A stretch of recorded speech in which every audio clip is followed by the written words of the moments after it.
dish here.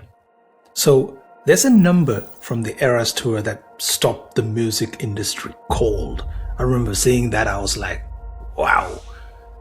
Not the ticket sales, not the $2 billion headline, which, by the way, was impressive. Not many music tours hit the billy. The number was $197 million. Not what Taylor Swift earned. That's what she gave away to her crew. $197 million in bonuses. Bloomberg reports she sells $13 million worth of tickets. People like to talk about phenomenons. She could be a billionaire by the time this tour's over. It was incredible, historic, generous like never seen before. But I think a lot of people missed what it really meant. For me to explain why that is historic and why it matters, I have to explain to you, how does a stadium tour of this caliber work? 2 years. This wasn't just a concert tour. I mean, everyone and their grandma was talking about it.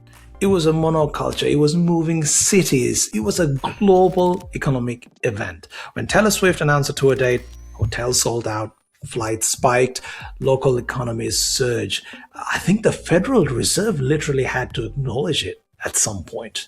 But here's the thing. This wasn't really an accident. I don't think this surprised anyone. But I don't think a lot of people realize how. I've been in the event business for 20 plus years. I've run events. I've seen them succeed.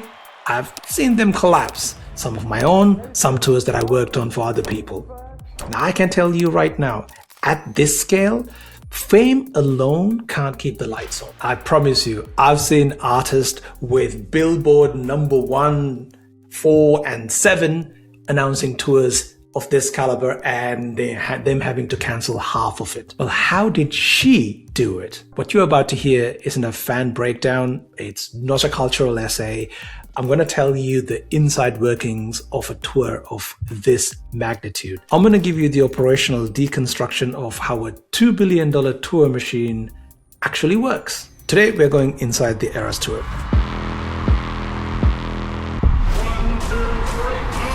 Are you ready for it? We're going to break it down. How the money actually worked, where most tours quietly fail, why the stage wasn't just a stage, it was capital expenditure, and why the $197 million bonus wasn't simply generosity. Okay, let's talk about the machine. This wasn't just a concert. This was an industrial system. Now, for some people, I've seen the articles, this was a creative triumph. Now, the stage was fantastic and beautiful. Creativity mattered, but creativity on its own doesn't scale that well. The tour survived because it was engineered like a zero failure system. On another episode, I'll tell you a story about a Grammy Award-winning artist who had a stadium tour that was incredibly creative with what she presented and made $0. But that's for another day. Today, I want to tell you about the Eras tour, the system that helped it get to $2 billion mark. People keep saying she needed 90 trucks for the stage. Sounds impressive. It was hard to miss, right? Everyone was talking about it. Do you know how many trucks Drake needed for his tour? Linkin Park? I don't think a lot of people realize. Yeah, it's big, but promise you there are other tours that needed far more trucks. This is standard capital expenditure. However, I'm being conservative here. Here's the thing. She would have to put down hundreds of millions of dollars before a single ticket was scanned. This means the tour didn't just start when the tickets went on sale. A ton of money was put forth to make sure it got to the highest possible return, the 2 billion number. So let's do the maths. Everyone talked about the $2 billion number. I don't know if people realize is it true? Is it real? Did she actually get to the $2 billion number? Let's do some maths, okay? Roughly 150 shows, average stadium attendance 65 to 75,000 per night, a blended ticket price somewhere around $190 to $220. Multiply that and voila, you have $2 to $2.2 billion range. That is pure ticket money. It's not considering merch sales, which would be roughly $20 to $30 per person, I would say. That is impressive. However, what people don't realize is that number is meaningless unless you ask the related question. How much did Taylor Swift make? Now, for some people, they made the assumption that Taylor Swift made $2.2 billion because right on the back of the tour, there were articles saying she's the first billionaire to be a billionaire just by doing music. But she didn't make $2.2 billion. You gotta understand, there's a machine behind this. Now, how much did the machine eat? Okay, you ready? So here's what the machine ate. Keeping in mind, this is where a lot of tours die. So starting off with the venue. Massive stadiums have massive operations. So they generally, industry standard is they take about 12.5%. In this tour, all the stadiums would have taken roughly about $275 million. Then the production. Custom built stages, lights, video, pyro, at least 10% of the budget, $220 million. She would have used labor and unions for staffing. That's about $110 million. That's not considering event staff, insurance, probably another 50 odd million. She also has a massive crew working on this. This is not the people on the ground. This is her office crew. This is the crew that's on a year-round payroll. I would be surprised if it's anything less than $20 to $30 million right there. Ticketing and marketing platforms, they would have taken roughly about 4%. It's about $88 million. Then she has a private jet. She has a huge crew to travel, take him around. That would be anywhere between $40 to $50 million. And then you have the giant fleet of trucks that's going all over the place. That would be I would be surprised if it's anything less than $20 million.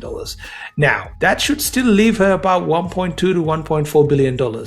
However, here's the other big one. Taxes. International touring taxes are brutal. I'll be surprised if she paid anything less than $20 to $50 million on taxes, which means she would have been left with anywhere between $800 million to $1.2 billion, which is a pretty good margin for a tour of this caliber. Here's another reality a lot of people don't really understand. Tours of this caliber, especially how Taylor Swift operates, she was responsible for every single expense, whether she sold one ticket or 1 million tickets. Now, some tours failed because tickets don't sell, but others failed because they run into cash flow issues. If you've seen some of our videos, you already know this. Now, you can sell out a stadium and still go broke.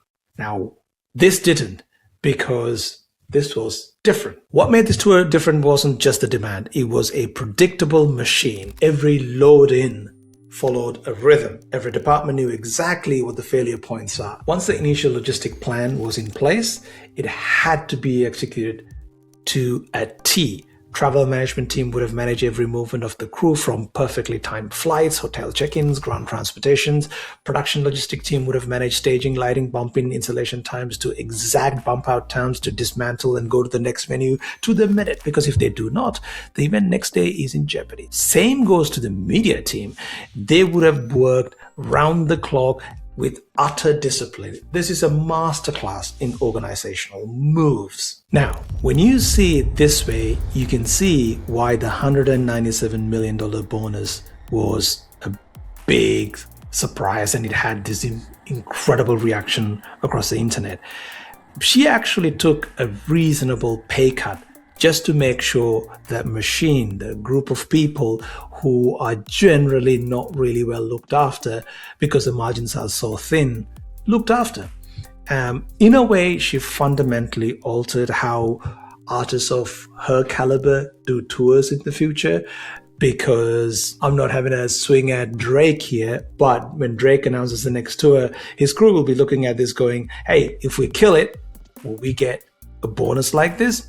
I don't know, but I think she has fundamentally altered how artists of this caliber look at these kind of tours. Because on the back of this, she made an incredible deal with AMC, where she took full control of the distribution of her movies directly. I believe that made about another $100 million. She also then made a deal with a streaming platform to distribute her movie. And she got enough content to last another decade. So when she announces the next tour, which won't be anytime soon, it will be at the same scale, and there will be so many moving parts that will operate at a precision, because the team that executed this cannot wait to do it again, because they know they will be rewarded. So she has created a brand new type of blueprint that builds on a rich history of touring.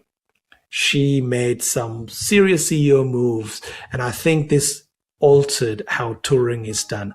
I hope this video gives you a little bit of insight into how the touring world works and how this tour worked and how much money she potentially made. Obviously, I don't know the exact amount of money she made. I will bet that I'm relatively close. Now, if you like this kind of videos, please follow me. There's a lot more where this came from. Now, this is a success story. This was about understanding what success looks like when everything goes right. Now, if you want to understand the events industry, I can't start with a failure. However, know this, that this is the best case scenario. Imagine this: sold out stadium event, creatively magnificent, artist takes home 0. Festivals that collapse after the opening night, promoters who go bankrupt after a successful years running show, promoters with incredible ideas go bankrupt after maybe one event. The mat looks fine until it doesn't. System holds until it breaks, and when it breaks fast. The event industry is a brutal industry. If you give me the opportunity, I'll tell you some incredible stories, some successes, some failures, why they failed, and I'll speak to some people who are industry titans. Until next time, take care.